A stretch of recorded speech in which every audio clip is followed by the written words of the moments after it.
quotes from thought leaders. I have to admit I don't use this as much as I could, but when I've seen it used, it's been very powerful. Like, for example, let's say you're selling something to the investment community.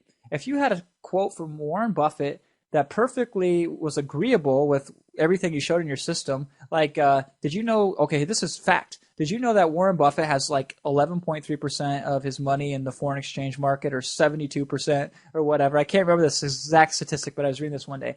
Warren Buffett has a ton of money in the Forex market, way more than you would think. So if you were selling a product on Forex marketing and why Forex is the hottest thing, wouldn't you get a quote from Warren Buffett on saying, I have blank amount of money invested in Forex market, and you say, yeah, that shows you how good the Forex exchange market is. Well, you can get these quotes just by reading public domain stuff, or anything that they say in public, like in an interview, can be quoted by you. And if it's in their book, you can get permission from them possibly. But anything they say in a public spectrum, you can now quote them on. So if you can get famous quotes from thought leaders, people that everybody in your niche looks up to and respects, or a good portion do, and you use those quotes to validate and prove your case, those are powerful for proving your case. And those are very persuasive. So people are like, oh, okay, well, if Oprah said it, if Oprah does it, it's got to be true. Quotes from thought leaders is a good way to prove your case. The fourth way is just really good information. Basically, if you can show somebody something for free right on your sales page that says, okay, does this sound crazy to you? Let me prove it to you. Immediately do this, this, and this, and you're going to get this result. And I'm like, wow, I've never heard anybody explain it that way. He just broke down that complicated principle, and he explained it so perfectly. God, this guy must know what he's talking about. So if he knows what he's talking about, then he's going to really, I'm going to really want to buy something from him, because this guy, if this is what he just talks about on a sales page, imagine what you're going to get in his product. So it's a great way to prove your case on that you know what you're talking about by giving them good information for free right on the sales page that proves you know that you're an expert at that topic. Let me show you a good example of that. So I created a product at the internetmillionaireRecipe.com that shows people how to build websites to get up to $50,000 or more per year out of that website without having to do a lot of work. And then it'll give you recurring passive income. And so it's a way to help you succeed online. And so to prove that I knew that I could teach somebody this, to prove to you if you were buying this product that, yes, I'm the guy that could teach you how to do that, I give you really good information right on the sales page. And in fact, right on the sales page, I say this. Here's my promise. On this page, you're going to learn more about making money online than you learn from 95% of internet marketing products you'd have to pay for. And then I come right out and I say, my name is Jason Fladley, and let me be upfront with my intentions. I want to give you this. I want to give you so much good info right here for free that'll make you say, wow, if this is what he gives away for free, imagine what I'm going to get if I buy his stuff. I am not being I'm just being transparent here. I'm not trying to be cute. I'm not trying to hide anything. I'm just saying, hey, look, this is why I'm doing this. This is why I'm telling this information to prove my case, which is why I'm doing it. So it's so simple to write copy if you just come out and say it. So then I go on to explain the number one reason people don't succeed online, and I break it down so perfectly because I really know what I'm talking about. So I give them so much information that they read about this and they're like, whoa. This guy's broke it down in a way I've never thought about it before, and then that makes them really interested to see what I have to say and what my product does and what it can do for them, and that really proves that I know what I'm talking about. So good information is a great way to prove your case. The fifth thing is visual documentation, and I showed you that with the videos. I showed you that you can use graphs, you can use charts, you can use pictures. This is a good way, because if you tell somebody something, that's one thing, but if you prove it to them, that's another one. You know, the pictures of me with the fast car, this is the car I bought, this is the beautiful house I purchased, whatever. Visual documentation is excellent, especially if it's video visual documentation of you doing it, you proving it. I had somebody ask me for a critique. I do sales critiques, $75 for a half-hour critique where I go through their copy, and in a half hour I give them everything I can do to improve that copy. It's a killer deal, by the way, but I'm getting off tangent there. And one guy gave me this piece of copy where he had this software, and he's talking about in 8 minutes you could put all these videos on your site and do this and do this and do this and do that with it. I was like, cool, this is killer. I go, your copy is good, but there's one problem. He's like, what's that? I go, all the words in the world aren't going to sell this product as good as a video would. So you put a video right up front showing you. So you're not telling them in a very convoluted method that in 8 seconds you can do this. You're like, Here's the 8-second clip of me putting video on my site with one click of a button. Click, boom, there. Now tell me that that's not going to be more proving your case than all the words in the world and all the perfect writing in the world. So visual documentation goes a long way to proving your case because you're showing them instead of just telling them. And finally, this is an underutilized method, but should be used more often because this is a great way to prove your case, damaging admission. Here's what happens. Most people only brag about the positive and they try to sweep the negative under the rug, right? Well, guess what happens? Your reader's thinking, well, yeah, you're stupid advertisers. Advertisers are going to lie to you. They're only going to tell you the good stuff, not the bad stuff. So I'm going to take everything you say with a grain of salt because it seems like it's too good to be true. Damaging admission solves this problem.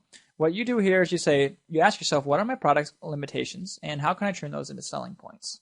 So, if your product, every product, first of all, let me put it that way. Every product does have limitations. And those limitations, every product has limitations that you can turn into selling points. So if one of your limitations is that you couldn't offer this for cheap because it took you so long to develop the product, yeah, you got to admit, okay, I admit my price is expensive, right? Yeah, it is true. But that's not a problem because it's so high quality and you're really going to get more out of it. We didn't want to cut corners. And so it's really in your best interest. And then you go on to sell that point and you explain that. Or the damaging admission could simply be like I had a product on the how to write an article in 7 minutes or less. I say, look yeah, not everybody's going to be able to do this because you got to be able to type at least at 80 words per minute or use dictation software. So, you might not get 7 minutes. You might get 10 minutes. Big deal, right? If you're writing an hour article now and you can write an article in 10 minutes, I'd call that a good investment, wouldn't you? So I admitted it. Yeah, not everybody's going to be able to do 7 minutes, which is what they're thinking in their mind. I just admit it. Yeah, but you know what? When you admit one flaw, it makes your 100 things that you said that weren't flaws that much more believable because they're like, wow, here's a guy who comes right out and says what his product can't do. So that must mean what he says it can do is that much more believable. Whether it's true or not is another story, but it's a good copywriting tool to have in your arsenal. Every ad, I have a product called the Gary Halbert Swipe File. You can find that at halbertswipefile.com. And I show in that thing, I've analyzed 37 ads, and almost every single one of them, I think 33 of his ads, there's always a section where he says, okay, this is the limitations of the product. Okay, this is what this product can't do for you. This is why you shouldn't contact this guy. This is why you shouldn't buy this product. So he openly admits to who isn't right for the product. Well, guess what? He isn't going to sell those people anyway. But the people that are reading that are right for the problem, that's going to make them feel even more like this product is perfect for them. And it proves the case that the product can do what it says it does. So damaging admissions. Explaining what your product can't do and its limitations, and then turning those into selling points and explaining why those are not a problem. So how do you do step 6, prove your case? Well, you bop right over here to your worksheet, and the first thing you do is you consider this. Step 6, here is the most dramatic piece of proof I have to support the claims that my product does everything I say it does, right? Because at the very least, if you use no other proof, you want to use your best source of proof. So, I thought that in my 7-minute article. I said, what's the best kind of proof I can offer them? Oh, I know. The best kind of proof that I can offer them is the fact of the matter is I got 17 pages of testimonial. So I better put that right up front in my copy and better include that if I include nothing else. And I did. I sold that Halbert Swipe File package. I had used that product to create sales letters by copy and pasting different templates and different swipe files. I created individual swipe files like opener swipe file, headline swipe file, guarantee swipe file, and so forth and so on. So when I launched that product to my list internally, I launched it with a video. I said, guys, here's me putting together almost a complete sales letter in 12 minutes. I showed them this video. That was the dramatic proof. People were buying without even reading the sales letter because I proved it with that video. So that was the most dramatic proof in that case. In another case, I was so confident in my method for the info creation for that product. I said, $100 bill, right? I will give $100 to anybody who tries this and it doesn't work for them. And that was how I proved my case with my guarantee. The first step is, here's the most dramatic piece of proof I have to support the claims that my product does everything I say it does. Okay, so you think about it, you write down, well, I have 16 pages of testimonials. And so, blah, blah, blah, blah, blah, blah. That's one of the best ways I can prove to them by showing them these pages. Here's what other people are saying about my product. So if that's not your most element, at least include in this section here, testimonial 1, and you paste that in there, testimonial 2, and you paste that in there. And then after that, you say, here's what people you and I look up to have said, and here's how it supports my claims. These claims you make in your sales letter. So if you got, quote from Oprah, quote from Trump, whoever, quote from industry expert, number 12, so forth. So you try to compile those. Here's some little known information that will prove to you that I know far more about what I'm talking about than just about anyone else. That's when you give them that good information, that 1 or 2 grains of information that blows their mind, that says, wow, if he can explain that on the sales page better than anywhere else I've ever heard it, or if he can really break down my problem in a way and say it in a way that's so crystal clear that nobody else has been able to do it before. If you got that kind of information, write at least 1 paragraph, write 1 or 2 paragraphs about that information and try to include it in your sales letter. It's a great way to prove your case. Here's the drawbacks of my products. After you've done that, go on to this next question here. Here's the drawbacks of my products, and here's why those aren't actually anything to worry about. This is where you get into the damaging emissions. Okay, well, this product is not suited for people who blank, but that's okay because those people suck. I'm joking. But, this product is not suited for people who type slow, So if you type slow, you're not going to get as much benefit out of it. You'll be able to only make $60,000 more this year instead of $200,000 this year. Or you can type faster, and I'll show you how to do that as well. So then that's another way to show that the benefit's no problem. But here's the drawbacks of my products, and here's why those aren't actually anything to worry about.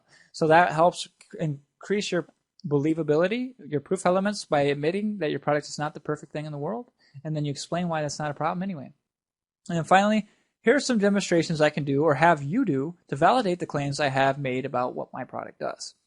So in this case, you can either demonstrate it with a video, like a picture like I was talking about, or you can have them do an exercise. Like Eugene Schwartz says, okay, I'm going to show you how to instantly relieve stress right here on the sales page. If you flip to page 57 in the book, it's going to tell you to do this exercise. So lay down and do this, this, and this. So if the reader actually does it, they'll be like, whoa, yeah, that does work. I want to buy this book now because that's only 1 page. But if they don't do it, they can be like, oh my God, if he's willing to just actually lay out the whole process for me and make me prove it myself, then he must be telling the truth. So that's a great way to prove your case. So all you got to do is just add these. And then when it comes time to assemble your copy, you can be like, all right, now it's time to prove this giant statement I just made about this benefit.